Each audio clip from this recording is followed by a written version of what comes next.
Welcome to the Salmon Runs YouTube. Enjoy the video. In this video, I will explain how to make pickled pearl onions. First, blanch about 1 pound of pearl onions in boiling water for 2 minutes. This helps loosen their skins. Quickly move them to an ice bath to halt the cooking process. Once cooled, trim both the root and stem ends.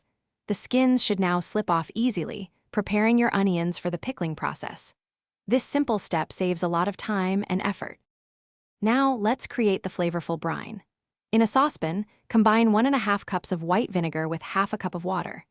Stir in 1 tablespoon of pickling salt and 1 teaspoon of sugar until dissolved.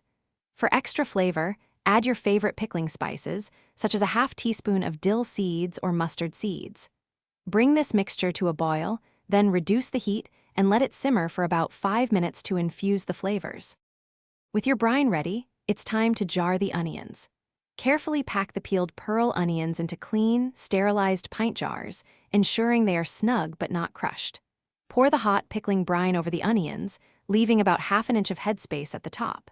Use a non-metallic utensil to remove any trapped air bubbles. Wipe the jar rims clean, apply lids, and process them in a boiling water bath for 10 minutes for safe storage. Once processed, let your jars cool completely on the counter. Check that each lid has sealed properly. It should be concave and not flex when pressed. Store your delicious pickled pearl onions in a cool, dark place where they will keep for up to 1 year. For the best flavor, wait at least 2 weeks before opening and enjoying them. They're perfect in cocktails or as a savory snack. Also, remember to check the description for a link to some amazing socks and other great deals. Thanks for watching. Consider subscribing if we helped you.